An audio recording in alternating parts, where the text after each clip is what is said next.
Jemaat sekalian, mari kita bangkit berdiri dan bersama-sama menyambut kehadiran Allah di tengah kita.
Ibadah kita di pagi hari ini kita dasarkan atas pengakuan bahwa pertolongan kita adalah dalam nama Tuhan yang menjadikan langit dan bumi.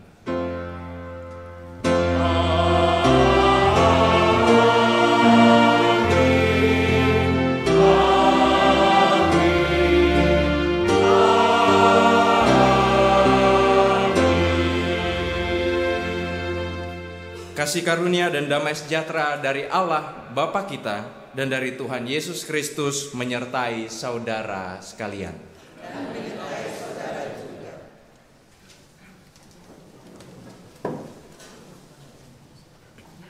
Jemaat sekalian, kita tentu tahu lagu ini. Aku gereja, kau pun gereja, kita sama-sama gereja dan pengikut Yesus di seluruh dunia. Kita sama-sama gereja. Bagian refrainnya, gereja dunia dan bukan pula menaranya. Bukalah pintunya, lihat di dalamnya, gereja adalah ya. Satu lagu dari masa sekolah minggu saya tentunya, yang selalu saya ingat bahwa gereja katanya bukan gedungnya, gereja juga bukan menaranya, bukan loncengnya, tapi gereja adalah orangnya. Namun di dalam hidup bergereja kita, apakah memang kita sudah menyadari hal ini? Apakah kehidupan kita sebagai pribadi, sebagai jemaat yang bersekutu di tengah-tengah gereja kita, GKI Kafling Polri, ketika kita berada di luar kita sudah mencerminkan diri sebagai gereja. Apa sih hakikat gereja dan apa tugas dan tanggung jawab gereja? Dan di ibadah pengajaran pada pagi hari ini kita bersama akan belajar tentang hal ini. Kita menyanyi dari Kidung Jemaat 252.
Mari kita mengambil saat teduh sejenak dan mengaku dosa di hadapan Tuhan.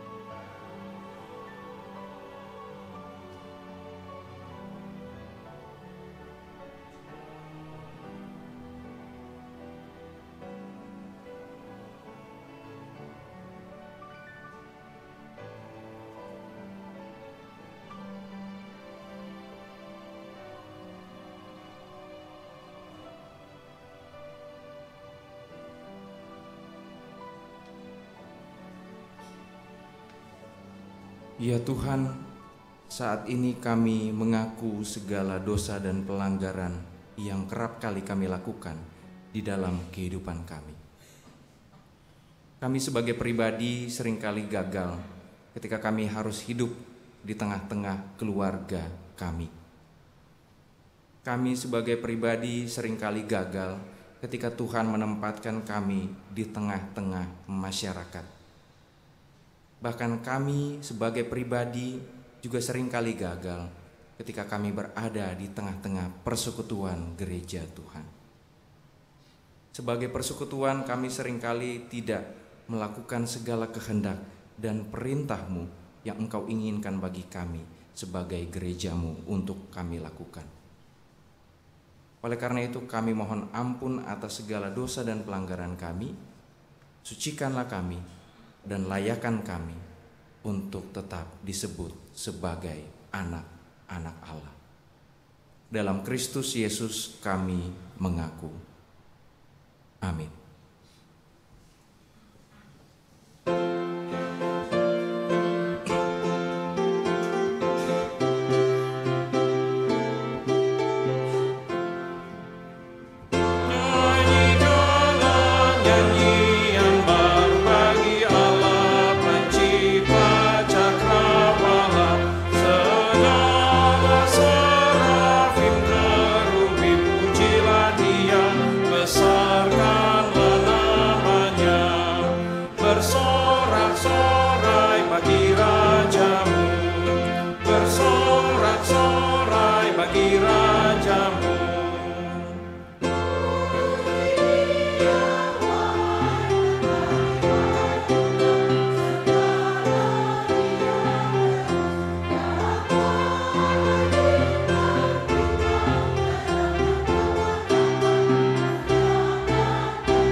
Bersorak-sorai bagi rajamu, bersorak-sorai bagi rajamu.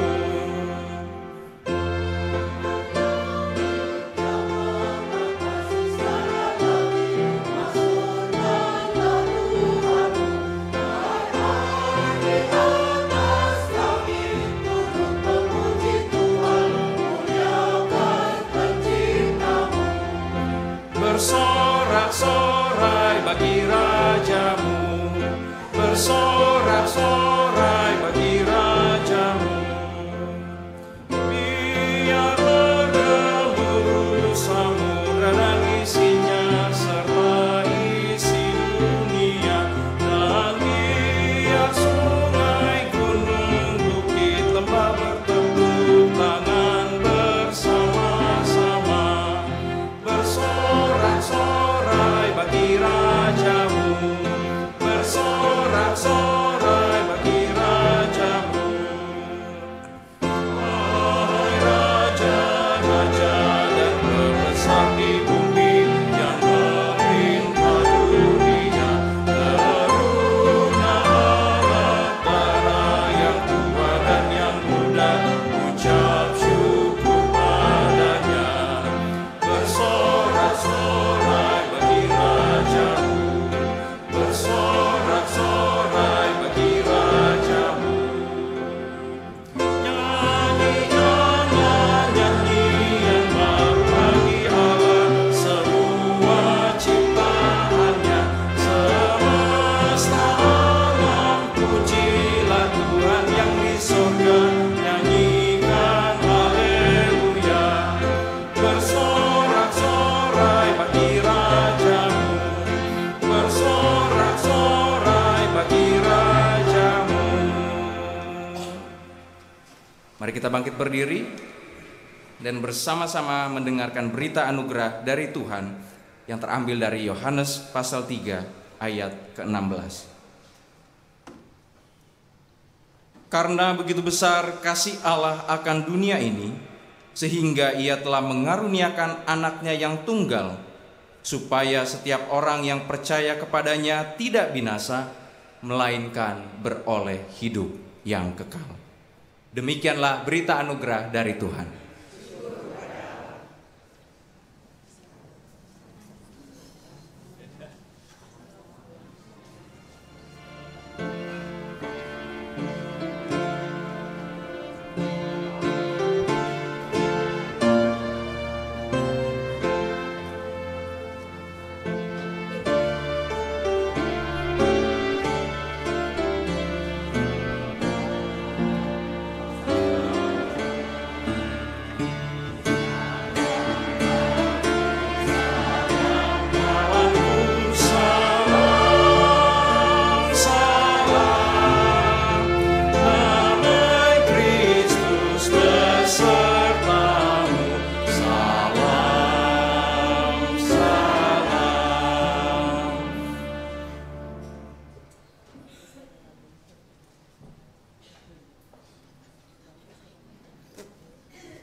Mari kita berdoa. Tuhan, kami mau makin akrab padamu, makin dekat padamu, makin mengenal siapa Engkau. Karena sesungguhnya kami adalah umat-Mu, dan mengakrabkan diri kepadamu adalah panggilan kami. Dan biarlah itu juga menjadi kerinduan kami setiap hari. Karena hanya dekat padamulah hati kami tentram, hanya dekat padamulah kami mendapatkan kekuatan. Dan hanya dekat padamulah kami dapat hidup semakin terang, semakin benar. Jadi dekatlah kepada kami dan ajar kami untuk mendekatkan diri kepadamu. Hari ini kami mau bersama-sama belajar dalam rangka kami juga mendekatkan diri kami kepada Engkau Sang Kepala Gereja. Karena kamilah gerejamu ya Tuhan. Jadi biarlah Engkau juga yang menolong kami, Engkau yang membentuk kami, Engkau yang membangun kami di dalam iman kami kepadamu. Agar apa yang dapat kami lakukan sebagai tubuhmu, sebagai gerejamu, dapat terus membangun kehidupan di tengah dunia. Karena kami adalah anak-anak Tuhan yang ada di tengah dunia, walau bukan berasal dari dunia. Inilah kami Tuhan di tengah keterbatasan kami, dan hanya di dalam nama-Mu lah kami memohon dan berdoa. Amin.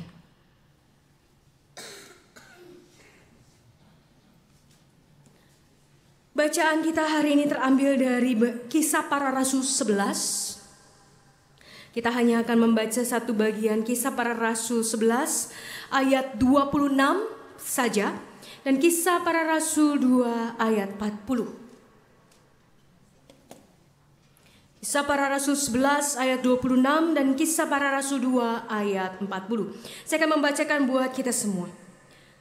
Mereka tinggal bersama-sama dengan jemaat itu 1 tahun lamanya, sambil mengajar banyak orang.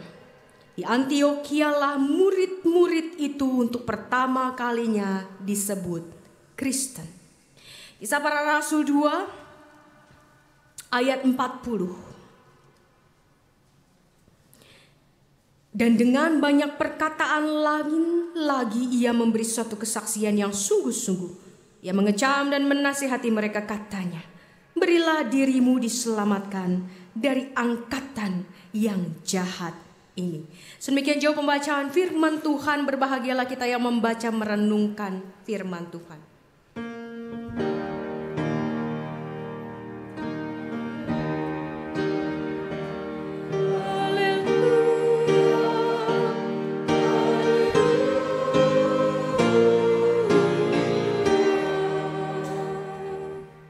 Bapak Ibu yang terkasih di dalam Tuhan, hari ini kita mau belajar tentang gereja. Mungkin kalau kita pikir tentang gereja mas saya sudah tahu begitu ya. Karena banyak hal-hal yang mungkin kita sudah belajar dari katekisasi, dari khotbah minggu. Oh gereja mah kurang lebih seperti inilah. Iya udah tahu gereja teh orangnya begitu ya, bukan gedungnya. Bapak Ibu sekalian, kita mau mengingat kembali ada hakikat-hakikat gereja yang ternyata seringkali kita lupa dalam hidup kita. Dan termasuk tugas-tugas gereja yang ternyata tidak hanya lagi 3. Jadi kalau Bapak Ibu sekalian kalau ditanya berapa tugas gereja, kita bisa menjawabnya dengan 3 tugas panggilan gereja begitu ya. Kita dipanggil dalam 3 tugas, padahal bukan 3, 6. Ada 3 tambahan lagi Bapak Ibu sekalian ya. Dan termasuk ketika kita bilang bahwa kita adalah gereja di tengah dunia tapi bukan berasal dari dunia, maka yang harus kita tahu juga adalah tantangan gereja di tengah dunia. Anak gereja yang bukan berasal dari dunia, yang berasal dari Allah, tapi harus ada di tengah dunia, pasti punya tantangan. Gak mungkin hidup kita sebagai gereja tuh smooth-smooth aja begitu ya. Lancar-lancar saja, baik-baik saja. Oleh karena itu kita hari ini mau mendalami, dan inilah kita Bapak Ibu sekalian. Kenapa kita harus mendalami ini? Karena inilah kita. Kitalah gereja. Kitalah bagian dari gereja. Bahkan kitalah sendirilah yang adalah gereja. Nah Bapak Ibu yang terkasih di dalam Tuhan, tentu kita akan mulai dari pemahaman umum, secara umum begitu ya. Yang kita pasti mungkin sudah tahu, sudah hafal mungkin, sudah mengerti karena kita pelajari juga dari katekisasi. Yang pertama tentu kita mau melihat gereja juga di dalam perjanjian baru. Gereja itu dimulai dari mana? Kalau tadi kita membaca dari Kisah Rasul 11 ayat 26. Di sini saya sudah menuliskannya buat Bapak Ibu sekalian. Dan ini ada kata jemaat, begitu ya. Jadi gereja itu pertama kali dikenal dengan kata jemaat sebetulnya, karena gereja sendiri nanti kita lihat berasal dari kata apa, gitu ya. Tapi gereja pertama kali itu karena ada jemaatnya. Kenapa makanya gereja disebut sebagai orangnya dan bukan gedungnya. Jadi awalnya adalah jemaat. Nah, untuk pertama kalinya jemaat ini yang ada di Kisah Para Rasul adalah jemaat mula-mula disebut Kristen. Jadi awalnya tidak ada yang namanya di dalam Alkitab kita itu istilah gereja. Nggak ada. Yang ada adalah jemaat. Nanti kita lihat lagi ya Bapak Ibu sekalian. Yang kedua, di dalam Korintus 1 Korintus 3 ayat 16 dikatakan bahwa gereja itu sebenarnya juga mengakar pada pengertian yang disampaikan oleh Paulus bukan oleh Yesus gitu ya pertama kali, oleh Paulus bahwa kita adalah bait Allah. Nanti kita juga mau lihat apa kata Yesus begitu.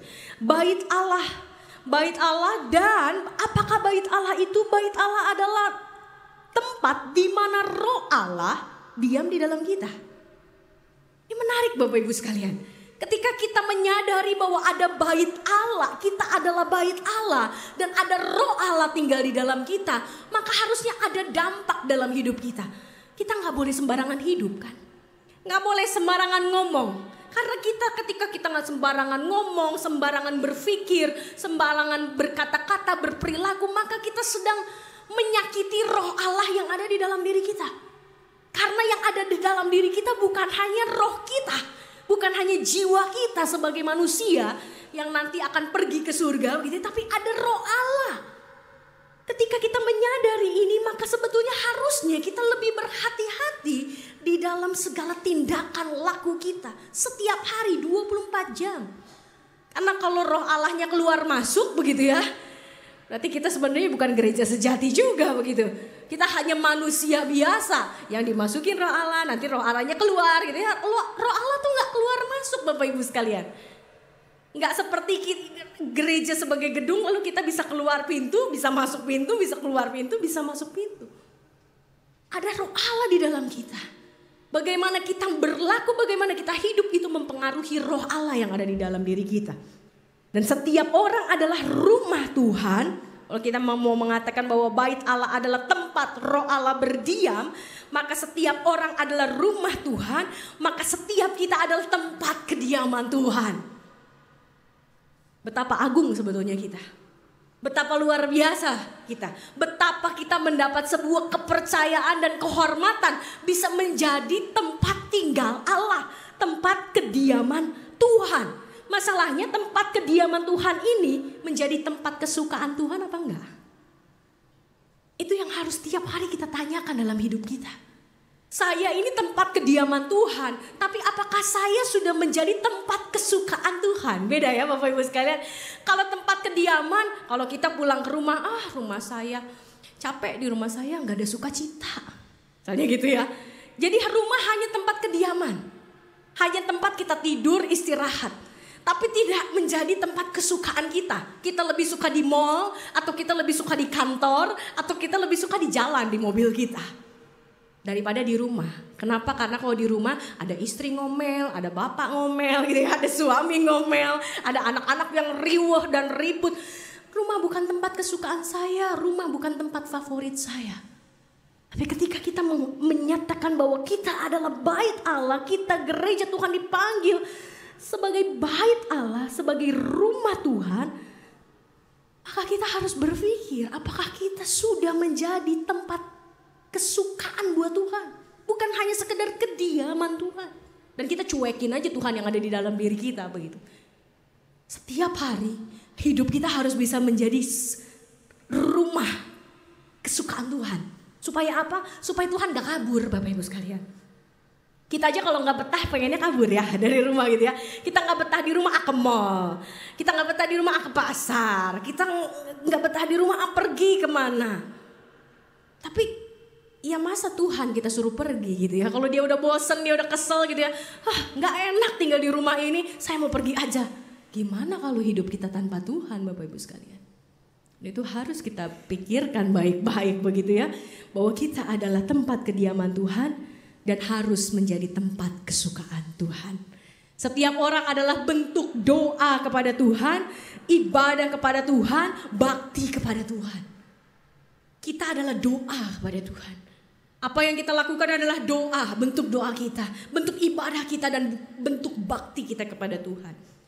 Membuat hidup kita jadi orang Kristen, jadi gereja jauh lebih berat dari hanya sekedar masuk ke gereja hari Minggu, duduk 2 jam kurang lebih, udah maksimal itu, lalu keluar lagi. Itu jauh lebih mudah Bapak Ibu sekalian. Lalu kemudian apalagi kata perjanjian baru. Perjanjian baru menyatakan bahwa gereja di dalam Efesus 1 ayat 22 sampai 23 dikatakan gereja adalah tubuh Kristus, maka kita harus menjadikan Yesus sebagai kepala dari segala yang ada. Dan segala sesuatu telah diletakkannya di bawah kaki Kristus dan dia telah diberikannya kepada jemaat. Allah Bapa telah memberikan Yesus Kristusnya kepada jemaat sebagai kepala dari segala yang ada. Dan jemaat yang adalah tubuhnya, yaitu kepenuhan dia yang memenuhi semua dan segala sesuatu. Ketika kita bilang bahwa saya adalah tubuh Kristus, jangan bangga dulu Bapak Ibu sekalian. Tubuh Kristus pasti akan mengerjakan hal-hal terbaik. Tubuh Kristus pasti akan melayani dengan hati yang terbaik. Tubuh Kristus pasti akan menjangkau banyak orang. Orang-orang yang tersisihkan, orang-orang yang dibuang, orang-orang yang sakit, orang-orang yang lemah, orang-orang yang memang butuh dirangkul. Itu tubuh Kristus. Kita melihat bagaimana Kristus jalan dari satu kota ke kota lain untuk memberitakan firman. Jalan dari satu kota ke kota lain yang bukan lurus begitu ya.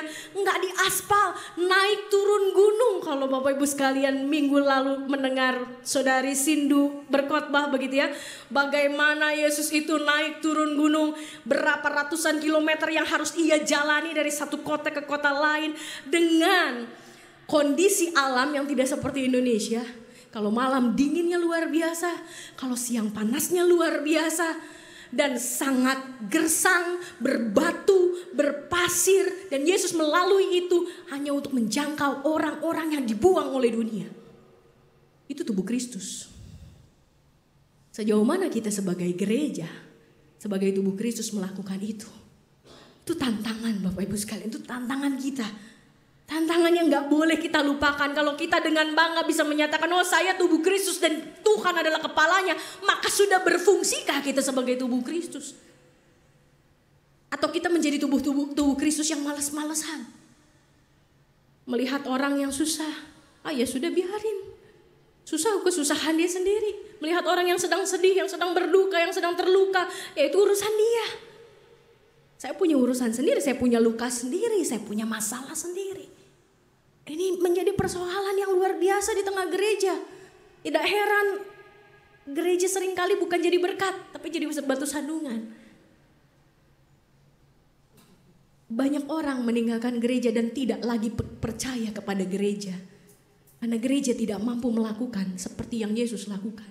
Padahal kita adalah tubuh Kristus itu sendiri. Dan seringkali kita tidak melakukan apa yang Kristus lakukan. Ya Bapak Ibu sekalian, hati-hati. Kita adalah tubuhnya. Maka jadilah tangannya, jadilah kakinya, jadilah tubuhnya, badannya di tengah dunia. Karena Yesusnya sudah tidak ada di sini lagi. Yesus sudah di surga. Yesus ada di sini dalam rupa Roh Kudus di dalam kita, di dalam hati kita. Dan kepalanya memang tetap dia. Walaupun kita memang tubuhnya, tapi bukan berarti ketika Yesus tidak ada di dunia maka kita menjadi tubuh tanpa kepala begitu ya. Ngeri Bapak Ibu sekalian kalau tubuh tanpa kepala. Kepalanya tetap ada, Kristus. Tapi tentunya Kristus sendiri tidak ada di tengah dunia bersama dengan kita yang bisa kita lihat, yang bisa kita pegang, yang bisa kita sentuh, yang bisa kita peluk. Nggak ada. Tapi kalau gereja yakin bahwa mereka adalah tubuh Kristus, maka mereka akan terus melekat pada Kristus. Sehingga tubuh ini bisa berfungsi dengan baik. Karena bagaimanapun tubuh tanpa kepala, hakikatnya mati Bapak Ibu sekalian. Tubuh tanpa kepala enggak akan berfungsi. Hanya kepala yang bisa mengatur semua bagian tubuh. Kepala rusak, tubuh akan rusak. Karena semua syaraf kan harus nyambung ke kepala. Itu secara biologis begitu ya. Bapak Ibu sekalian, kalau kita nggak, kepalanya sudah rusak, kita copotin kepala kita, maka kita nggak akan berfungsi sebagai tubuh. Seberapa banyak kita melekat pada Kristus, melekat pada si kepala itu, agar kita bisa berfungsi sebagai tubuh Kristus dan bukan hanya sekedar tubuh zombie. Banyak gereja Tuhan, banyak anak-anak Tuhan jadi zombie di tengah dunia, bukan jadi tubuh Kristus. Nggak tahu kepalanya di mana, nggak tahu hidupnya gimana, nggak tahu si arahnya kemana, nggak tahu harus ngapain. Yang ada cuma tahu menjatuhkan orang lain, yang ada taunya cuma makan orang lain. Kita punya kepala, yaitu Kristus. Itu yang hari ini kita diingatkan juga. Lalu kemudian yang ketiga, sama dari perjanjian baru, gereja juga disebut sebagai pengantin Kristus. 2 Korintus 11 ayat 2. Sebab aku cemburu kepada kamu dengan cemburu ilahi, karena aku telah mempertunangkan kamu kepada satu laki-laki untuk membawa kamu sebagai perawan suci kepada Kristus. Baik kita laki-laki, baik kita perempuan, kita adalah perawan suci buat Kristus. Seberapa kita menjaga kesucian kita sebagai perawan Kristus? Jangan kita bilang, oh kita sudah tidak perawan, kita sudah menikah begitu ya. Iya Bapak Ibu sekalian ya, bukan keperawanan yang seperti itu tentunya. Tapi hati yang perawan buat Tuhan, itu yang perlu kita pertahankan. Bagaimana ketika nanti kita jumpa, sebentar lagi kita masuk masa Advent. Gak kerasa, sudah di penghujung tahun lagi. Ketika masa Advent, kita selalu diingatkan dengan bagaimana Yesus lahir. Yesus akan lahir, juru selamat akan lahir di dunia. Tapi sesungguhnya sekarang kan kita tidak lagi menunggu kelahiran Yesus. Kita menunggu dia sebagai mempelai laki-laki. Nah kalau kita mau menikah Bapak Ibu sekalian, kalau Bapak Ibu sekalian pernah menikah, pernah merasakan momen hari bahagia itu. Kalau kita mau menikah jam 9 di gereja, jam 2 pagi kadang-kadang udah ada di salon, betul? Ya buat ibu-ibunya terutama gitu ya. Yang perempuannya karena banyak yang mesti ini disasak lah ini gitu ya, semuanya dirapihin pakai baju gaun yang terbaik. Dan mungkin itu menjadi gaun kita yang paling mahal. Gaun kita yang paling mahal. Gaun kita pesta setiap hari nggak akan semahal gaun pernikahan gitu ya. Dandanan yang paling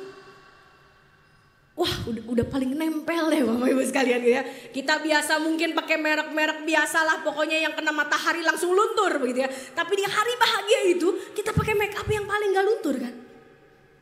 Yang paling baik. Kita gak tahu nih masalahnya Yesusnya datang kapan. Tapi kan kesiapan untuk ada di salon itu harus ada setiap hari Bapak Ibu sekalian. Bukan berarti tiap pagi sebelum ke mana-mana kita ke salon dulu begitu ya.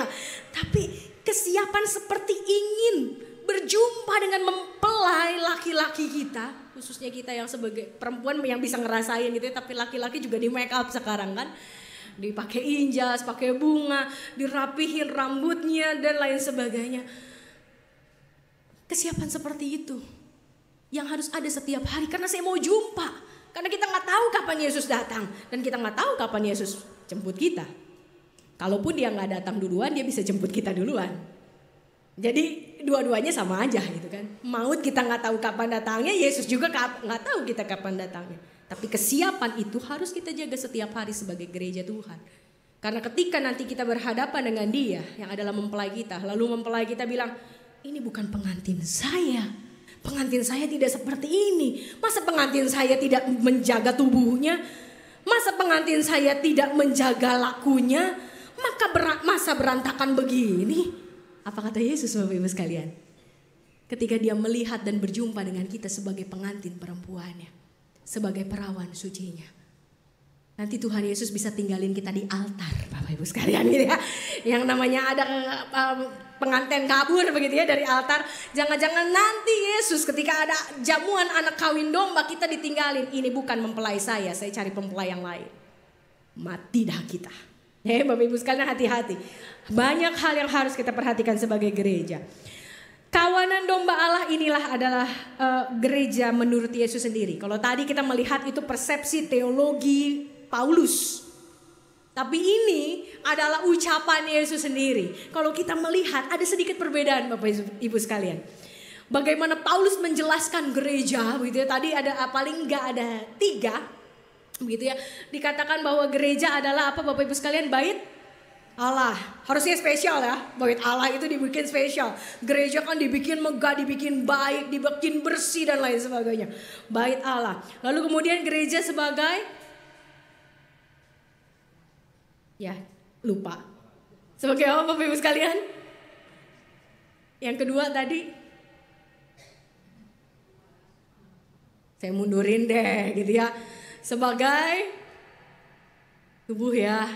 Dari bait Allah, lalu kita adalah tubuh, maka harus mengerjakan segala sesuatu yang Kristus lakukan. Gak boleh berdiam diri, gak boleh santai-santai. Harus mengerjakan apa yang Kristus lakukan gitu ya. Ini yang kedua. Yang ketiga ini kita ngambil simpelnya doang sebenarnya. Pengantin Kristus. Wah, ini juga pengantin adalah sesuatu yang luar biasa, sesuatu perawan suci dikatakan. Ini teologi Paulus. Ini berasal dari perjanjian baru yang lahir dari teologi Paulus. Tapi bagaimana Yesus sendiri melihat kita? Agung sekali loh menjadi bait Allah, menjadi tubuh Kristus, menjadi pengantin Kristus. Tapi Yesus sendiri awal-awalnya mengingatkan kita bahwa kita hanyalah seekor domba. Kita ini domba. Bapak Ibu sekalian, domba itu binatang yang bandel. Binatang yang buta. Binatang yang gak bisa hidup sendiri. Dia harus hidup di dalam kawanan. Dan kemana-mana harus digiring. Dan di Injil pun ada satu lagi istilah yang Yesus gunakan kepada kita. Kita adalah hamba. Kalau Paulus bisa menyebut bahwa kita adalah rekan sekerja Allah, gereja adalah rekan sekerja Allah, bait Allah, tubuh Kristus mengerjakan hal-hal yang luar biasa. Tapi Yesus ingin mengingatkan sebetulnya, oke, memang kita adalah orang-orang yang dipanggil untuk mengerjakan hal-hal yang luar biasa sebagai tubuh Kristus. Tapi awal mulanya kita hanyalah domba, kita hanyalah hamba. Jadi sebetulnya kita diingatkan, kita ini gak akan bisa melakukan segala sesuatu tanpa Kristus. Kita ini tidak akan bisa jadi berkat di tengah dunia tanpa Kristus. Kita tidak akan pernah bisa jadi tubuh Kristus tanpa Kristus itu sendiri. Dan kita tidak akan pernah bisa menjadi garam dan terang tanpa Kristus itu sendiri. Kita gak bisa hidup tanpa Kristus. Jadi disitulah kita diminta untuk terus sadar bahwa ya sekarang kita sebagai gereja bisa melakukan ini dan itu. Kita sebagai GKI Kafling Polri, kalau Bapak Ibu sekalian tahu pokja kita seperti apa. Pokja kita menolong berapa banyak orang, banyak Bapak Ibu sekalian yang kita tolong. Nggak makan kalau misalnya dihitung-hitung, mungkin kita nggak bisa ngitung lagi berapa orang yang sudah ditolong oleh pojok kerja kita. Tapi kita bisa melakukan itu karena siapa? Bukan karena kita punya uang, tapi karena Kristus memberkati kita. Itu konsep awalnya. Karena kamu cuma hambaku. Kamu tuh cuma dombaku. Dan kamu gak bisa ngapa-ngapain kalau gak ada aku. Kita ini ada dan bisa berkarya. Bekerja apapun talenta yang kita punya. Itu karena Dia yang kasih. Bukan karena sudah ada bawaan otomatis. Enggak. Karena Tuhan yang memberikan kepada kita. Nah, Bapak Ibu terkasih di dalam Tuhan. Oleh karena itu di dalam etimologi, secara etimologi paling tidak gereja kita bisa sebutkan menjadi 3 hal. Gereja adalah persekutuan, karena tadi gereja adalah orangnya gitu ya. Dan gereja sendiri berasal dari kata igreja dari Portugis, bahasa Portugis. Dan bahasa Yunaninya sebetulnya adalah eklesia, sama sekali nggak mirip begitu ya. Tapi eklesia berasal dari kata ek dan kaleo. Sebetulnya kaleo, tapi kaleonya ini kemudian diubah menjadi klesia. Karena kaleo itu sebetulnya memanggil, sedangkan klesia adalah dipanggil. Jadi kita dipanggil keluar, berarti kita adalah orang-orang yang dipanggil keluar dari kegelapan menuju terang.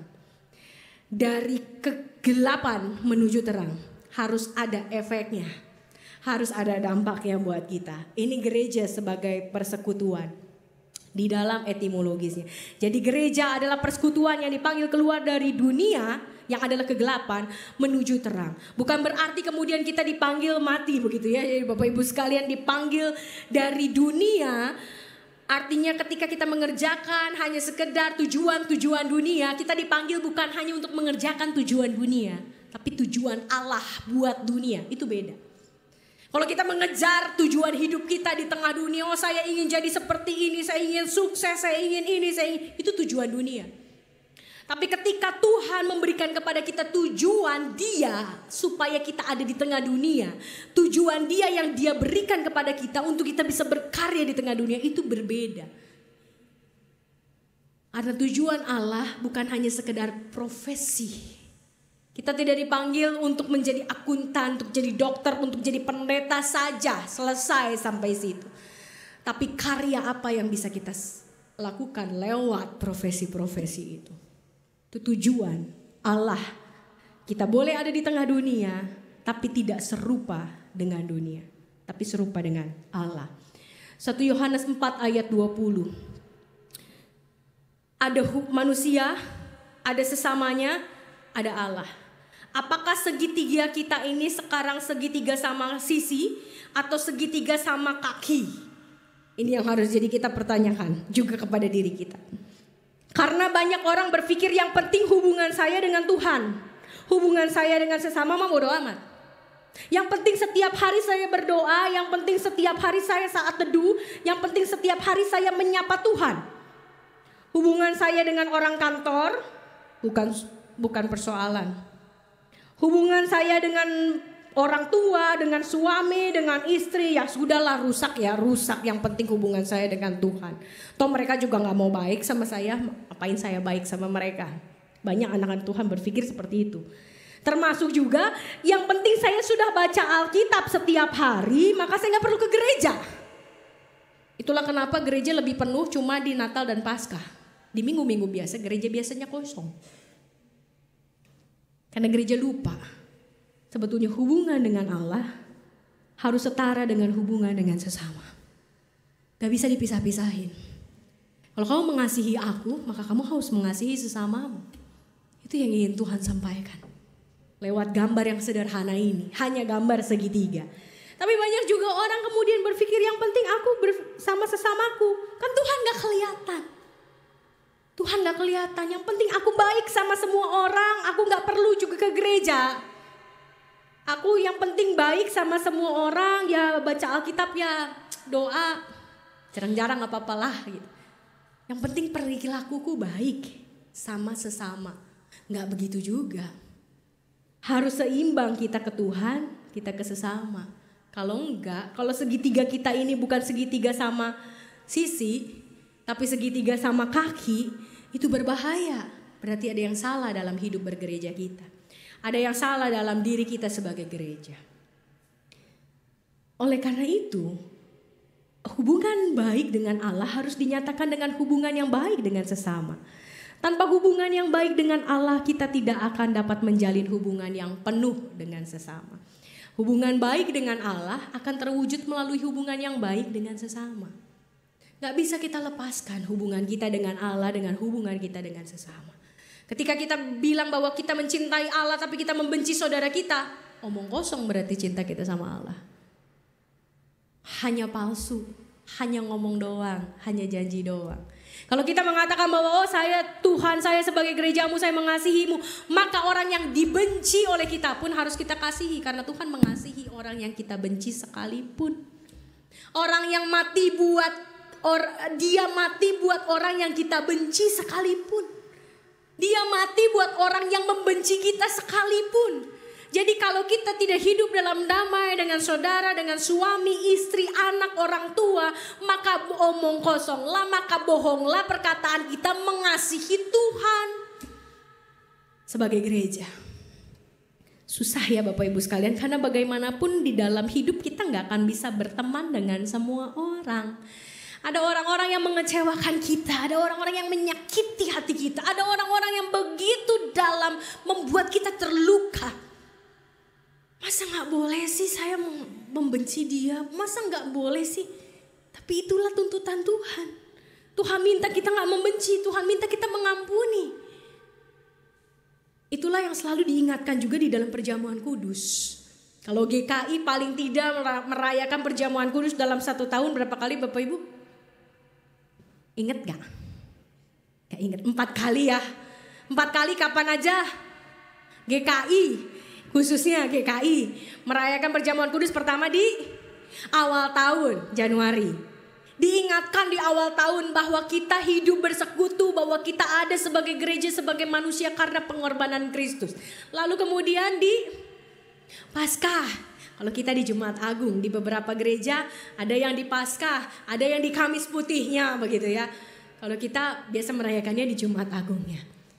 Yang ketiga, tengah tahun, Juli. Perhatikan Bapak Ibu, tiap Juli pasti kita perjamuan kudus. Dan yang terakhir, Oktober, hari perjamuan kudus sedunia.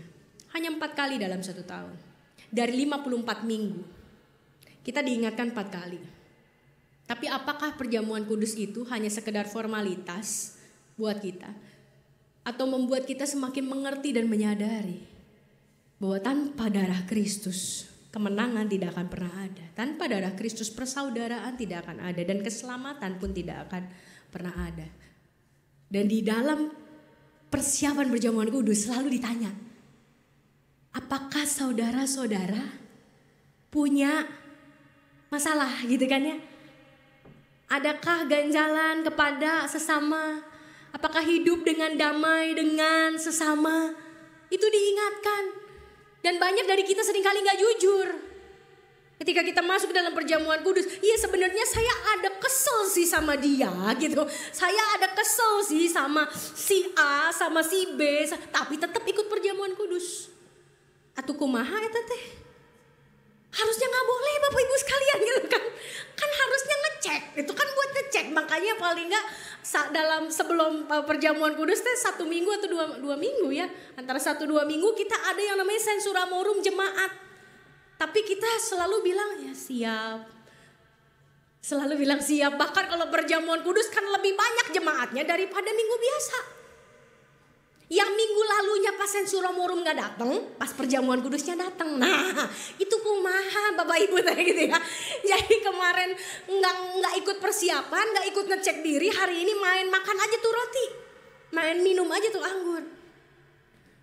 Itu hanya sekedar formalitas atau kita mampu melihat itu sebagai sebuah esensi yang dalam sekali dalam hidup kita. Nah, itu penting. Ketika kita makan roti itu bukan hanya sekedar roti bretok yang dipotong-potong Bapak Ibu sekalian. Bukan hanya sekedar cawan anggur entah merek apa begitu ya yang kita minum. Tapi ada makna pengorbanan di situ. Ada kesakitan, ada jeritan, ada darah Kristus di situ. Ada tangisan Kristus di situ. Nah kalau kita nggak cek diri, berbahaya. Itulah gereja. Itulah hidup bergereja. Tanpa hubungan yang baik dengan Allah, kita tidak akan dapat menjalin hubungan yang penuh dengan sesama. Dan hubungan baik dengan Allah akan terwujud justru melalui hubungan yang baik dengan sesama. Gak bisa kita bilang kita mencintai Allah tapi membenci saudara kita. Bahkan Yesus saja bilang, kalau kamu mau mempersembahkan sesuatu, mau ngasih persembahan nih, tapi kamu ingat bahwa kamu masih berseteru dengan saudaramu, tinggalin tuh persembahan, berdamai dulu, baru balik lagi. Sampai segitunya Yesus bilang. Kenapa kalau gak persembahan kita hanya formalitas dan gak diterima Tuhan, cuma diterima gereja. Dihitung sama bendahara gereja, gak dihitung sama Tuhan. Bapak Ibu, mendingan dihitung Tuhan sama dihitung sama bendahara gereja Bapak Ibu sekalian. Bendahara gereja mah senang-senang aja. Majelis yang ngitung persembahan mah senang-senang aja kalau persembahannya banyak. Masalahnya kan persembahan itu gak dilihat dari banyaknya oleh Tuhan. Bukan dari berapa nolnya gitu kan yang ada di lembaran yang kita kasih. Tapi seberapa kita menguduskan hati kita sebelum memberi persembahan itu. Itu yang perlu dipikirkan kan. Yesus sendiri bilang, kalau Anda saudara mau memberikan persembahan tapi mengingat berseteru sama saudara, tinggalkan lagi itu. Tinggalkan dulu di situ, berdamai dulu dengan saudaramu dan balik lagi. Repot ya sekali. Tapi itulah yang Tuhan inginkan. Karena Tuhan tidak hanya melihat yang kelihatan oleh manusia. Gereja menjadi tempat kedua hubungan itu dinyatakan. Hubungan kita dengan Tuhan dan hubungan kita dengan persekutuan orang-orang percaya. Persoalannya, kita datang ke gereja, yang saya datang ke gereja, saya mau berdoa sama Tuhan. Kiri kanan kenal gak Bapak Ibu? Lagi duduk begini kiri kanan kenal gak? Kalau duduk tiap minggu di tempat yang sama, orang sebelah sama belum tentu kenal lah Bapak Ibu sekalian ya. Karena gimana pun jemaat punya tempat favorit, betul? Tempat favoritnya saya pengennya di pojok begitu ya, atau saya pengennya di belakang ini, di belakang tiang aja, biar nggak bisa dilihat pendeta juga begitu ya. Tiap orang punya favorit. Mama saya anggota GKI Kedoya, dia punya tempat favorit, dia duduk selalu di situ dan nggak berubah Bapak Ibu sekalian. Dari tahun berapa saya nggak tahu gitu ya. Dulu kami adalah anggota GKI Delima. Mama dan saya, dia juga selalu duduk di satu tempat dan gak pernah berubah selama sekian tahun. Kita punya tempat favorit. Ketika kita duduk, sebelah kita juga mungkin adalah tempat favorit orang lain gitu kan. Kenal gak sama sebelah? Sempet gak kenalan gitu ya? Sempet gak tanya ada yang mau didoain gak? Berat gitu ya. Belum apa-apa udah ada yang mau didoain gak gitu. Nanti saya dibilang so kenal so dekat, saya dibilang kepo lah apalah gitu ya. Tentu gereja bukan jadi tempat untuk ngobrol begitu ya. Tapi adakah esensi persekutuan kita di tengah umat? Adakah kita saling menyapa? Adakah kita mengenal? Kadang-kadang gereja makin besar makin gak dikenal orangnya. Gading Serpong yang sekali ibadah ribuan begitu ya. Gak pada kenal. Masuk duduk dan enak sebetulnya satu sisi buat beberapa orang. Karena gak perlu jadi cupika-cupiki. Gak perlu cium kiri cium kanan dan abis bedak kiri kanan Bapak Ibu sekalian gitu ya. Karena sedikit yang dikenal, begitu udah kelar bisa langsung peng tanpa kelihatan. Karena kebanyakan orang gitu ya. Ada buat orang-orang yang nyaman dengan situasi seperti itu. Dan kita juga kalau perhatikan gak semua tuh nanti kita keluar dari sini. Ada yang keluar dari belakang, ada yang keluar dari tengah, ada yang keluar langsung dari sini gitu ya. Bapak Ibu sekalian begitu karena banyak pintu. Lama-lama dikunciin biar dari satu pintu aja gitu ya. Supaya semuanya antri dan ngeliat satu sama lain. Biar desek-desekan kenalan gitu ya. Bapak Ibu sekalian itu gereja. Itu esensi persekutuan dan seringkali esensi persekutuan itu hilang dari kita. Dan tidak bisa kita jalankan dengan sungguh. Bapak Ibu sekalian. Gereja adalah rumah ibadah. Kalau tadi gereja adalah persekutuan, ini gereja adalah rumah ibadah. Kita belajar dari waktu kecil PPKN, PMP begitu ya. Di mana umat dapat berdoa, beribadah, berbakti kepada Tuhan bahwa ini adalah rumah Tuhan. Tapi esensinya adalah kembali ke tadi bahwa gereja adalah bait Allah. Tempat Tuhan tinggal, tempat kediaman Tuhan. Jadikanlah tubuh kita, hidup kita tempat kesukaan Tuhan. Bukan hanya jadi tempat kediaman Tuhan. Dan gereja juga adalah lembaga institusi. Apa ini Bapak Ibu sekalian? Ini penting sekali. Ini kaitannya dengan hukum. Karena kenapa gereja harus ada izin? Kenapa gereja harus ada izin? Berapa banyak gereja yang gak punya izin? Kita lagi mengusahakan izin juga Bapak Ibu sekalian. Jadi tolong didoakan begitu ya. Tapi banyak sekali gereja yang lupa bahwa mereka berbadan hukum. Mereka harus taat sama hukum. Mereka harus ada di dalam ranah hukum. Gereja ada dilembagakan oleh undang-undang, harus taat, mendukung, mengkritisi undang-undang. Sekaligus gereja harus menjadi pelaku hukum itu sendiri. Makanya kalau Bapak Ibu sekalian di sini nggak ditulis. Tapi kalau Bapak Ibu sekalian melihat kop sinode kita, itu ada nomor yang didaftarkan kepada negara bahwa kita ada sebagai gereja Kristen di Indonesia. Kita ikut nomornya sinode. Kita ikut nomornya sinode. Tapi paling gak kita punya badan hukum. Dan itulah kenapa ketika kita melakukan pernikahan gerejawi, catatan sipil diundang ke sini. Karena gereja tidak boleh menyalahi aturan. Catatan sipil diundang karena negara bilang bahwa harus diberkati dulu sama pendetanya. Saya lihat, oke, boleh catatan sipil. Paling gak saya tahu bahwa abis ini akan ada ibadah atau setelah ibadah baru mencatatkan. Itu wajib hukumnya. Oleh karena itu gereja juga kalau mau ada pasangan menikah, ini hal yang paling sederhana ya Bapak Ibu sekalian. Yang kenapa sih harus diwartakan? Mau nikah aja repot di GKI, diwartainnya lama 6 kali. Kita jadi 4 kali Bapak Ibu sekalian kadang-kadang ya. Harusnya 6 kali, 3 kali keberatan, 3 kali pewartaan pemberkatan. Kenapa harus ada pewartaan keberatan? Karena itu juga kaitannya dengan hukum. Kalau saya sebagai pendeta menikahkan orang yang masih menikah dengan orang lain, saya yang dipenjara Bapak Ibu. Yang nikah mah hehe haha. Yang kenanya pendetanya sama majelis jemaat. Ini kenapa nggak ada percakapan? Kenapa gereja nggak tahu ternyata dia masih suami orang, dia masih istri orang? Ah Tuhan Yesus gitu ya. Kita bilang makanya kita bikin panjang. Percakapan pun kita dibikin panjang. Supaya kita menjadi orang-orang yang taat hukum, mendukung hukum. Karena sekarang orang gampang sekali untuk kawin cerai, begitu ya. Itu contoh saja, begitu. Gereja terbentuk memang oleh Allah yang memanggil kita di Yohanes 17 ayat 1. Gereja dipanggil oleh Allah untuk ada di tengah dunia.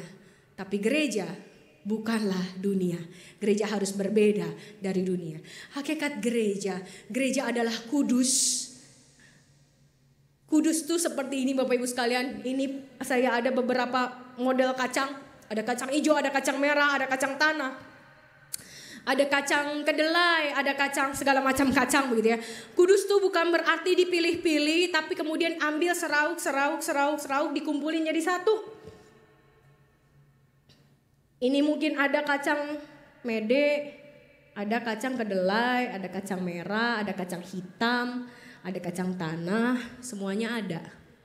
Nggak seragam. Termasuk ada yang males, ada yang bikin bete, ada yang tukang rusuh, ada yang tukang macam-macam lah ya gitu ya. Ada yang pembawa sukacita, tapi ada kalau dia tuh rasanya kesel deh gitu ya. Itu gereja normal. Karena gereja itu bukanlah orang-orang suci. Gereja adalah orang-orang kudus.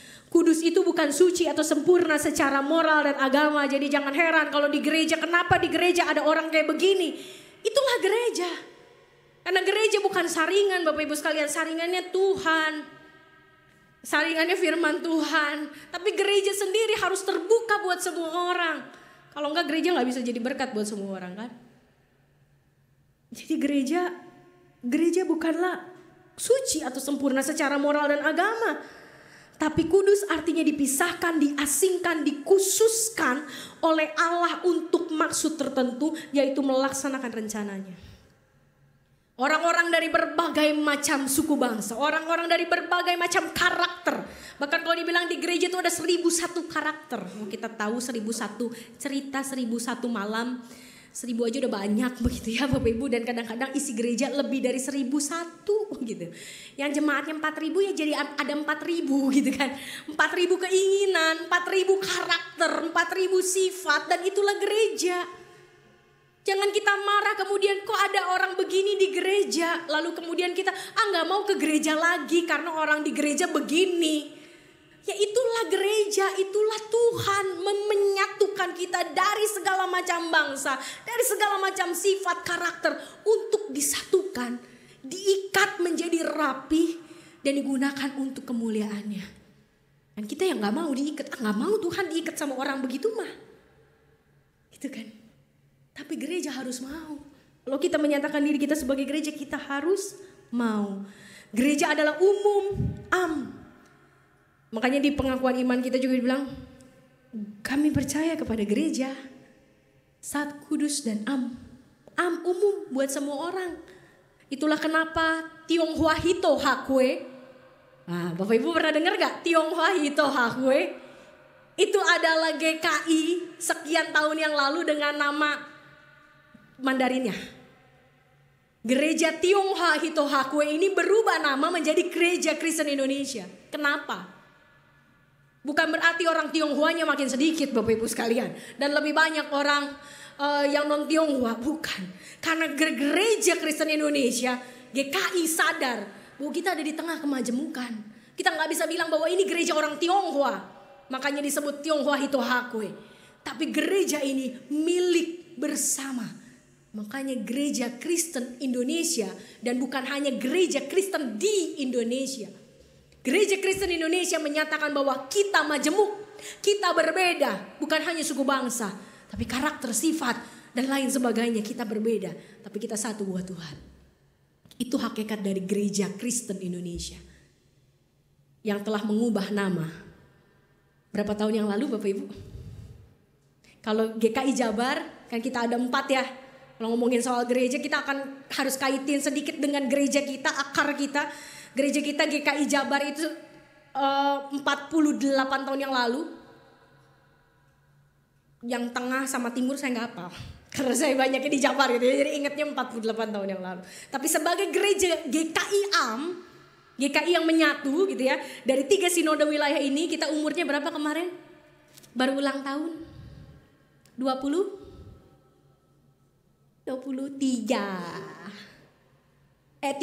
ini GKI Kafling Korinya Pak kalau 30 ya.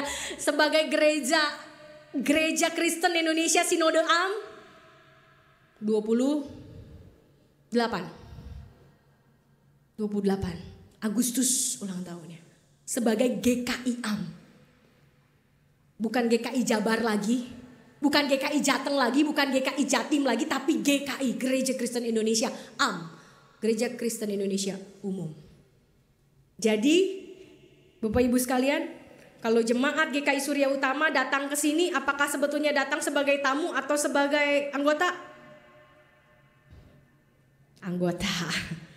Nah ini yang perlu dilurusin ya.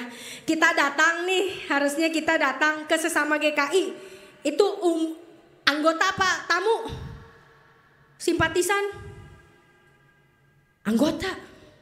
Kita sudah jadi anggota GKI. Jadi mencet di GKI manapun itu sebenarnya anggota. Cuman itu yang belum disosialisasikan secara baik di hampir semua gereja. Yang mencet simpatisan atau tamu adalah orang-orang yang bukan berasal dari GKI. Ya, jadi kalau saya misalnya melayani di Manyar, saya melayani di Kudus, saya melayani di Yogyakarta, di gereja-gereja, saya akan pencet saya anggota karena saya terdaftar sebagai anggota GKI. Itu pemahaman yang belum hot banget gitu ya di antara kita. Itu harus dimengerti. Kita anggota, bukan lagi tamu. Begitu ya, simpatisan. Yang bukan baptisan tentunya, Bapak Ibu sekalian. Jadi sebab kamu semua adalah anak-anak Allah karena iman di dalam Yesus Kristus. Karena kamu semua yang dibaptis dalam Kristus telah mengenakan Kristus. Dalam hal ini tidak ada orang Yahudi, tidak ada orang Yunani, tidak ada hamba atau orang merdeka, tidak ada laki-laki atau perempuan. Karena kamu semua adalah satu di dalam Kristus Yesus. Dan jikalau kamu adalah milik Kristus, maka kamu juga adalah keturunan Abraham dan berhak menerima janji Allah. Kita disatukan oleh Kristus. Makanya tidak ada lagi pembedaan oleh kita. Karena Kristus tidak pernah membedakan. Dia tidak pernah membedakan antara orang buta dengan orang lumpuh. Dia tidak pernah membedakan orang yang Yahudi dan non-Yahudi. Orang yang penjahat dan orang yang lebih baik sedikit dari orang jahat. Dia gak pernah bedain. Dia mati buat seluruh dunia. Tadi Bapak Anas membaca Yohanes 3 ayat 16.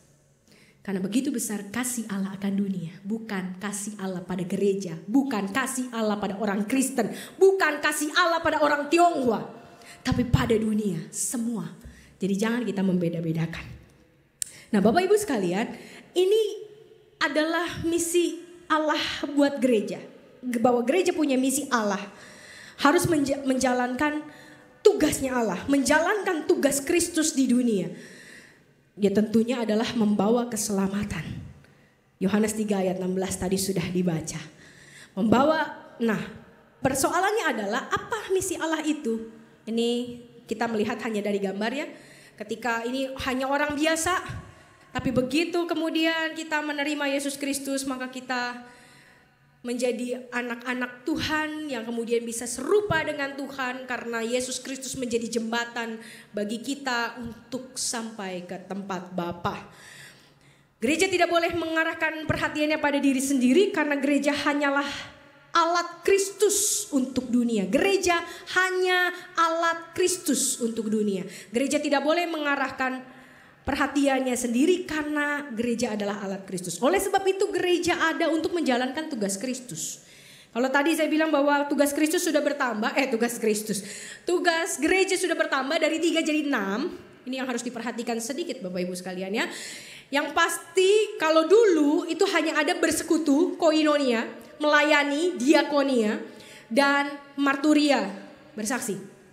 Sekarang nambah 3. Sebetulnya sudah lama nambah 3. Cuman kita kadang nggak aware.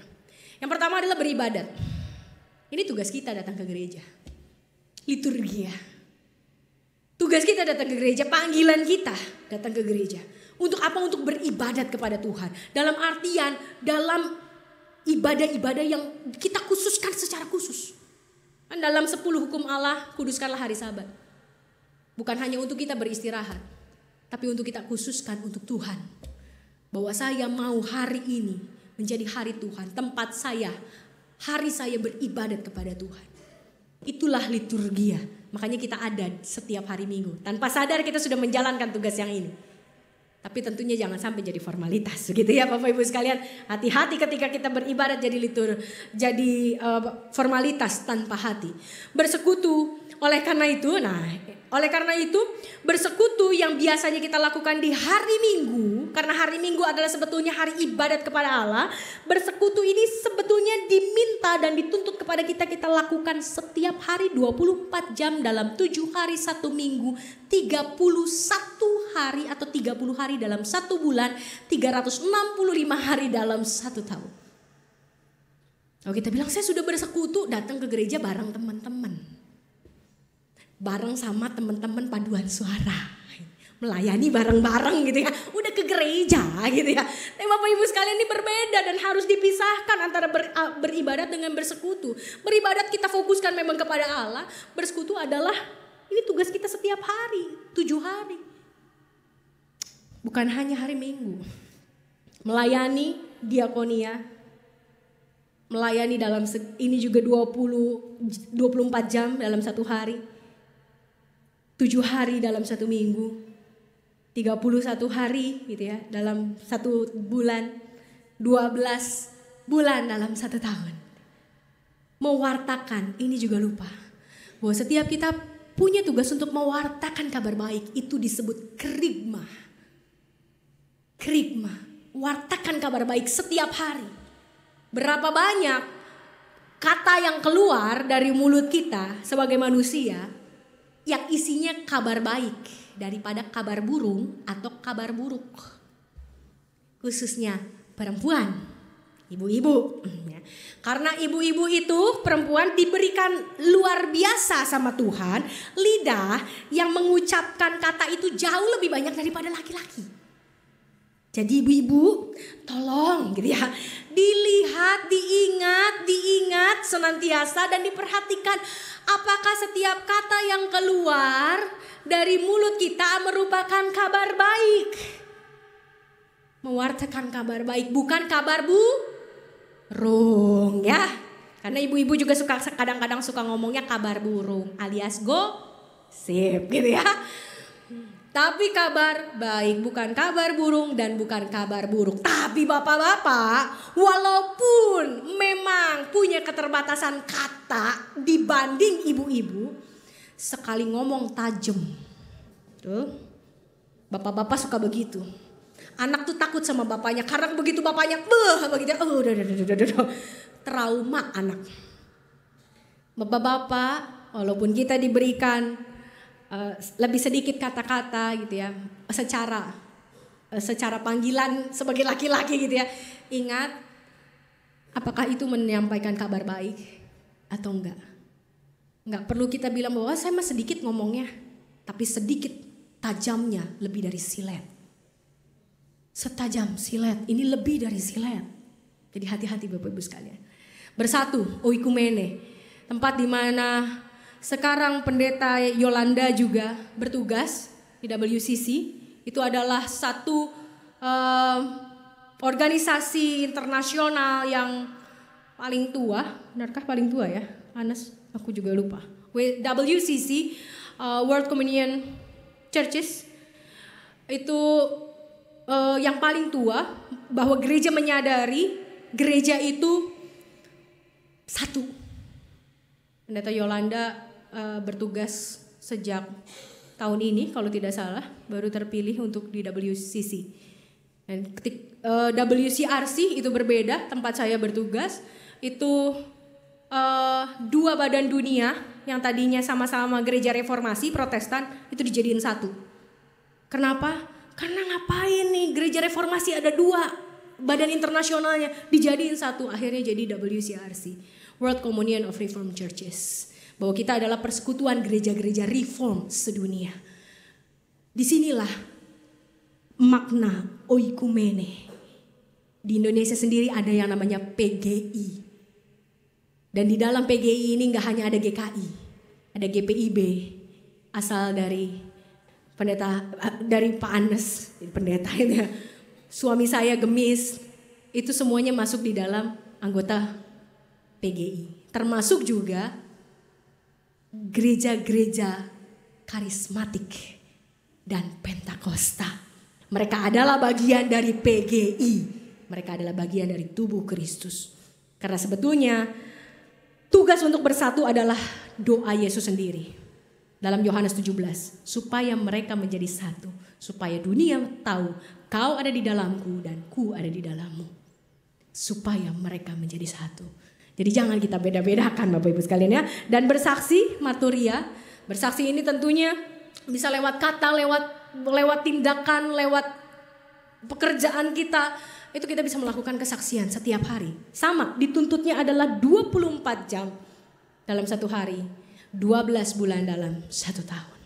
Ini ada 6 tugas yang harus kita perhatikan sekarang, bukan lagi 3. Dan ini jauh lebih detail dan membuat hidup kita jadi lebih berat. Gitu ya Bapak Ibu sekalian. Nah kemudian yang terakhir, karena kita ada tugas marturia, bersaksi, tentu ada tantangan. Paling tidak saya akan memperlihatkan apa tantangan gereja sekarang. Jangan santai-santai Bapak Ibu sekalian sebagai gereja. Karena gereja ini seringkali jadi tidak maju, mandek malahan begitu ya, jalan di tempat. Gereja di tengah tantangan zaman. Yang pertama tantangannya adalah di jemaat kota, secara khusus individualisme. Berapa banyak dari kita lebih mikirin diri kita ketimbang orang lain. Itulah individualisme. Padahal gereja ada untuk orang lain. Gereja ada untuk dunia, bukan untuk diri sendiri. Bukan untuk gereja sendiri. Gereja ada buat orang-orang yang belum kenal Tuhan. Gereja ada buat orang-orang yang bukan adalah anggota. Tapi seringkali kita mikirin diri sendiri. Saya gak dapat ini dari gereja. Saya menuntut ini sebagai anggota. Padahal sesungguhnya bukan diri kita yang harus jadi fokus, tapi dunia. Yang kedua, kualitas hidup di tengah angkatan yang bengkok hatinya. Filipi 2 ayat 15, nanti Bapak Ibu sekalian kalau mau dapat bahannya bisa hubungin Bu Alan atau Bu Evelyn. Mungkin ada beberapa kopi juga di depan begitu ya. Bisa membaca sendiri Filipi 2 ayat 15. Bagaimana kualitas hidup kita? Apa bedanya kita dengan orang dunia? Apa bedanya kita dengan saudara-saudara yang berbeda agama? Di mana kualitas kita? Apa keunggulan kita? Pernah gak kita cek setiap hari?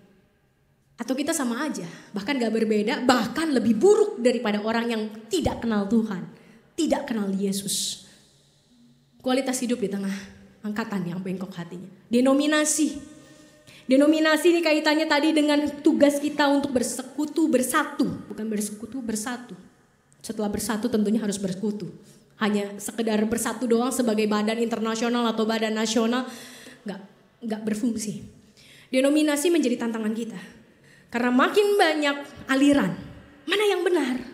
Nah, ini jadi persoalan Bapak Ibu. Makanya kita ada ibadah pengajaran juga. Dan di tahun depan, ini mungkin ibadah pengajaran terakhir di tahun ini. Di tahun depan kita akan melihat betapa denominasi itu bisa mengganggu, bisa merusak hubungan, bisa menghancurkan gereja, tapi bisa memperkuat dan memperkaya gereja. Denominasi.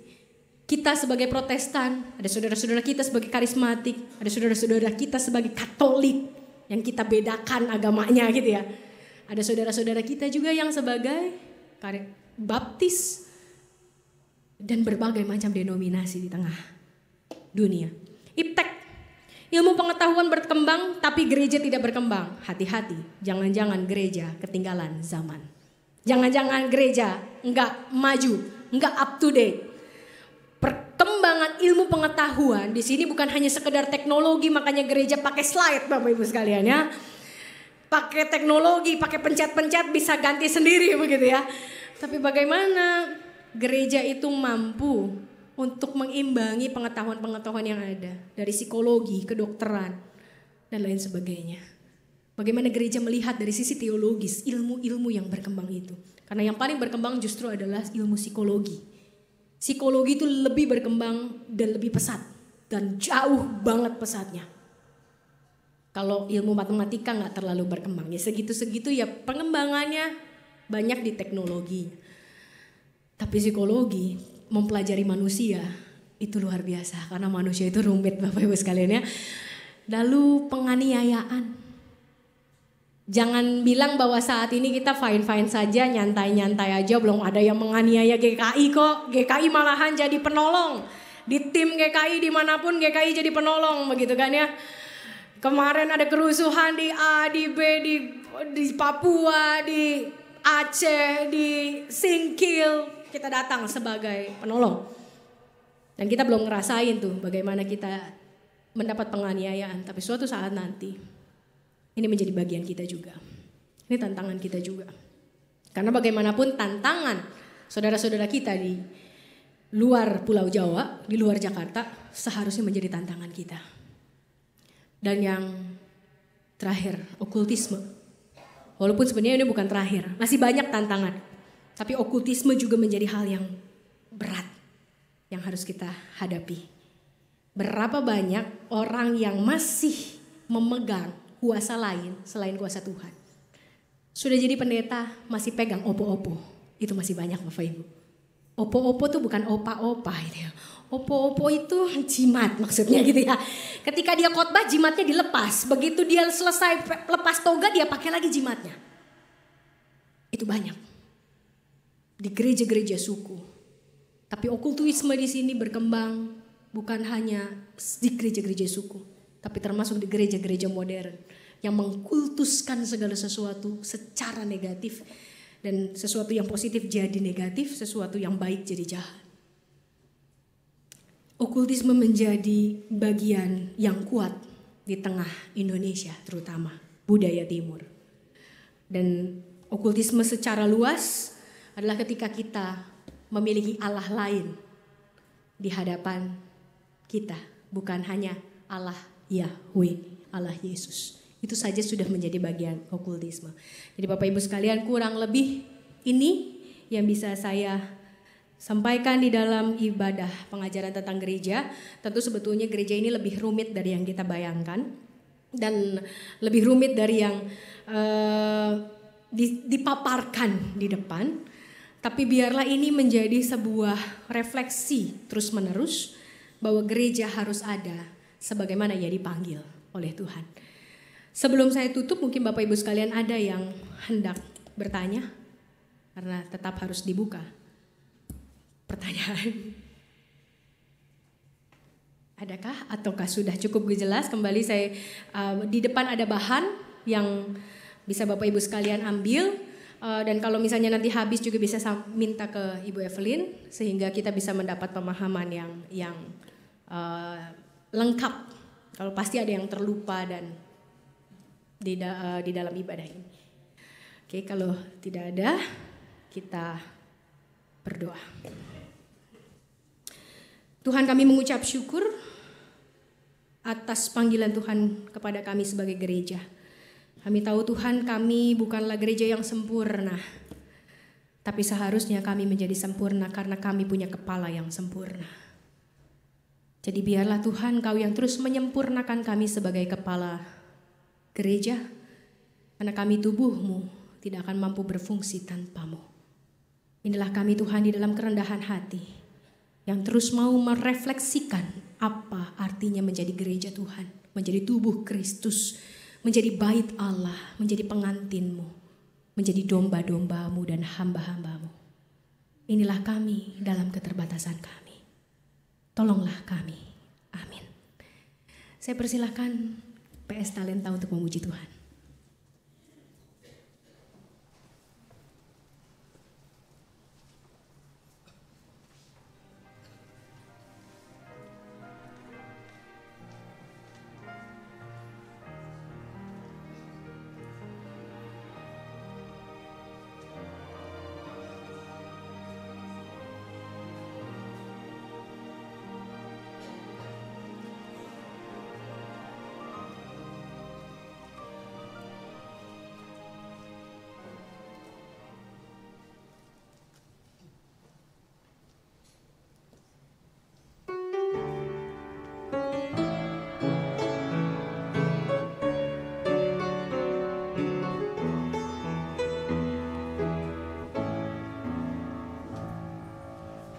Jadikan bejana siap dibentuk, demikian hidupku di tanganmu.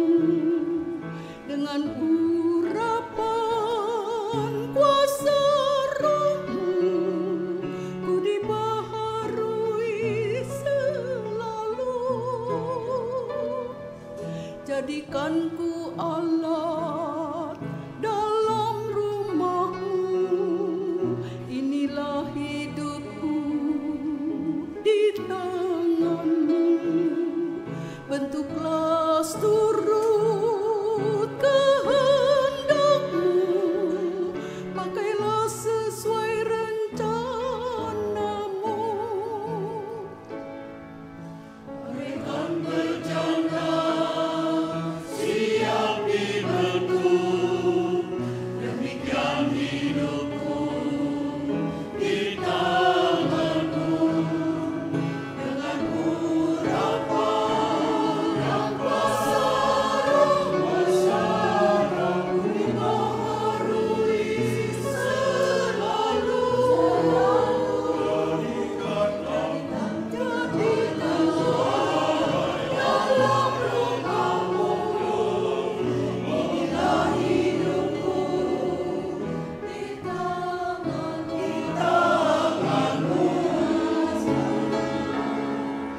Kehendakmu, pakailah sesuai rencanamu. Ku mau seperti-Mu, Yesus, disempurnakan selalu. Dalam segenap jalanku, memuliakan nama-Mu. Ku mau seperti-Mu, Yesus, disempurnakan selalu.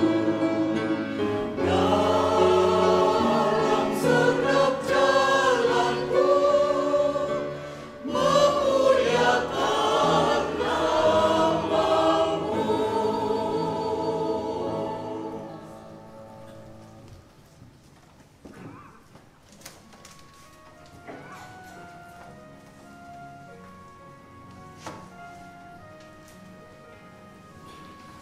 Kami undang jemaat untuk berdiri.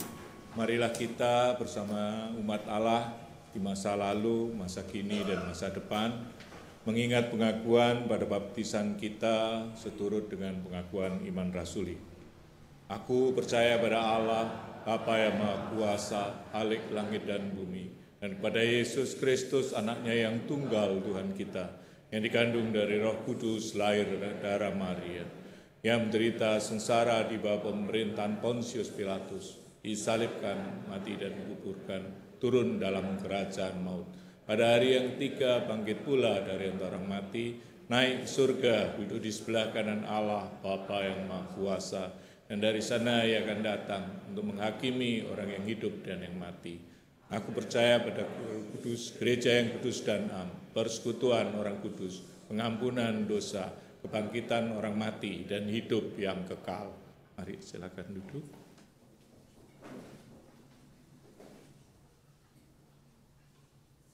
Mari kita berdoa.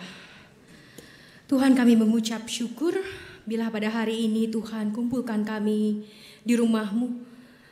Kami ada di sini karena Tuhan memberikan kami kesehatan, kemampuan, kemauan, kerinduan untuk bisa belajar bersama, untuk bisa berbakti bersama, menyiapkan hati pikiran kami khusus untuk Tuhan ketika kami menguduskan hari Sabat. Jadi biarlah hati kami, pikiran kami terus tertuju kepada Tuhan. Bukan hanya ketika kami menyelesaikan hari ini, tapi di sepanjang kehidupan kami. Sebagai gereja Tuhan, sampai Tuhan memanggil kami, atau sampai Tuhan menjemput kami sebagai mempelai Tuhan. Tuhan, kami juga mau berdoa Tuhan hari ini buat gereja-gereja dimanapun berada. Gereja-gereja dari Sabang sampai Merauke, Kiranya Engkau yang mau menolong, Engkau yang mau menguatkan setiap jemaat Tuhan. Sehingga mereka mampu berfungsi sebagai gereja sejati. Bukan gereja palsu, bukan gereja sekedar nama. Tapi mereka sungguh-sungguh mengimani, mengerti panggilan mereka di tengah dunia. Karena mereka sesungguhnya adalah orang-orang yang dipanggil keluar oleh Engkau sendiri. Yang mendapatkan keselamatan, yang memperoleh berkat.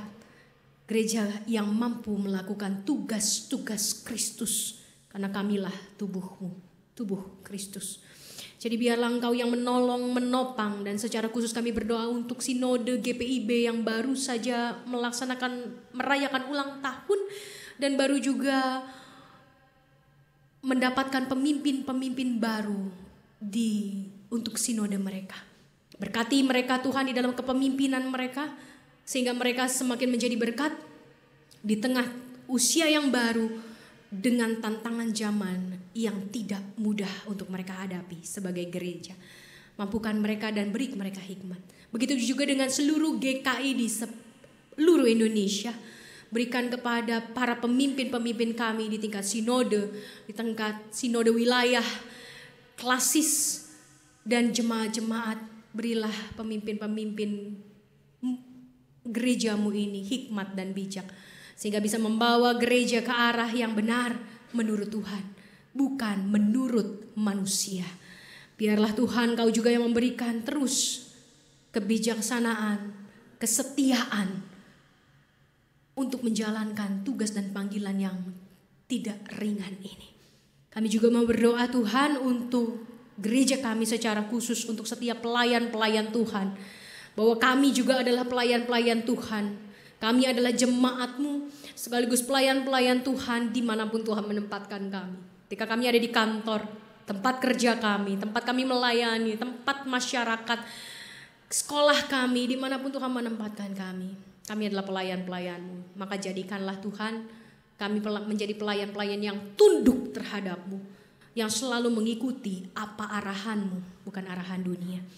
Kami berdoa Tuhan untuk pelayan-pelayan-Mu yang secara khusus mengambil bagian di dalam pelayanan gerejawi. Kiranya Engkau juga memberikan kepada mereka sukacita. Karena di tengah pelayanan ini mereka lakukan dengan harus menyediakan waktu khusus. Mereka harus berkorban seringkali di dalam banyak hal dalam kehidupan mereka. Jadi berikan mereka kesetiaan untuk bisa melakukannya dengan penuh sukacita. Mencari kehendak Tuhan, bukan mencari kehendak jemaat. Mencari kehendak Tuhan dan bukan menyenangkan hati jemaat saja. Terima kasih Tuhan Yesus. Kami juga mau berdoa untuk saudara-saudara kami yang terkena bencana alam. Dan sampai saat ini bencana kabut asap masih meliputi Indonesia. Berkati saudara-saudara kami, kuatkan mereka dan berilah mereka pertolongan.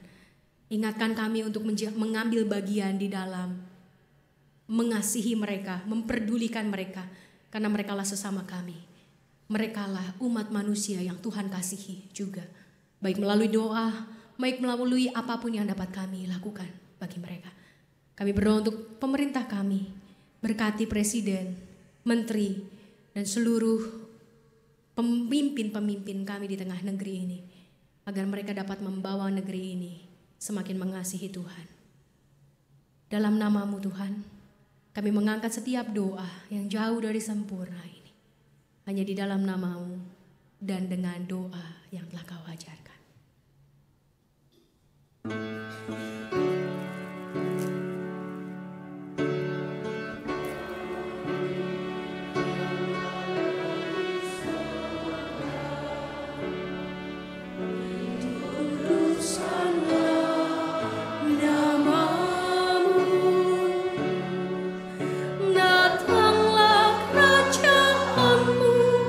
Jadilah kehendak-Mu di bumi seperti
pada kita diberi kesempatan untuk memberikan rasa syukur kita melalui persembahan. Nats persembahan dari 2 Korintus pasal 9 ayat yang ke-7. Demikian, hendaklah masing-masing memberi menurut kerelaan hatinya, jangan dengan sedih hati atau karena paksaan. Sebab Allah mengasihi orang yang memberi dengan sukacita. Kita naikkan nyanyian persembahan dari Kidung Semangat 293 bait pertama kedua. Puji Yesus. Haleluya,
undang jemaat untuk berdiri.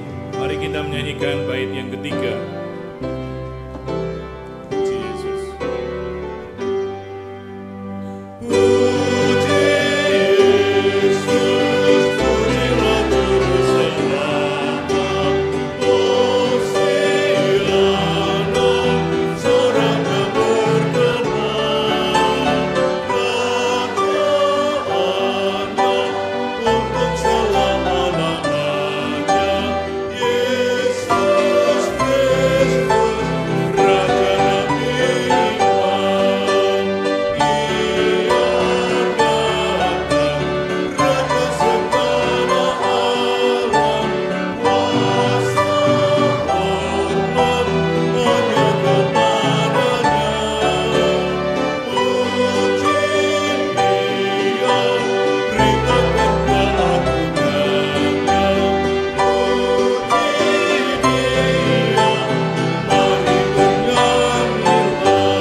Tuhan Bapa yang Maha Besar, Bapa yang Maha Pengasih, Bapa yang senantiasa tidak pernah meninggalkan karyanya, bahkan kami boleh merasakan berkat anugerah yang telah Tuhan berikan, baik itu berupa materi, baik itu berupa kesehatan maupun damai sejahtera.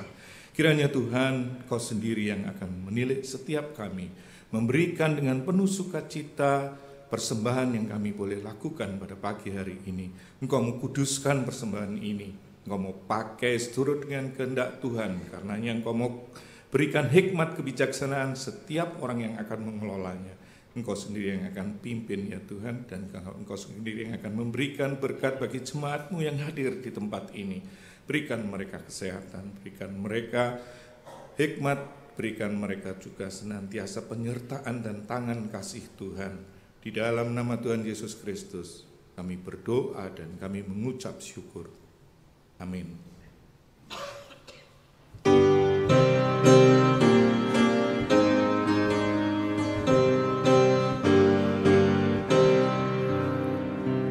Gereja bagai bahtera di laut yang seram, mengarahkan haluannya ke pantai seberang.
Baiklah kita sebagai gereja mengarahkan hati kepada Tuhan. Baiklah kita sebagai gereja menjadi saksi Kristus. Dan baiklah kita sebagai gereja memuji Tuhan. Pergilah dengan sejahtera dan terimalah berkat Tuhan. Tuhan memberkati engkau dan melindungi engkau. Tuhan menyinari engkau dengan wajah-Nya dan memberi engkau kasih karunia. Tuhan menghadapkan wajah-Nya kepadamu dan memberi engkau damai sejahtera. Amin.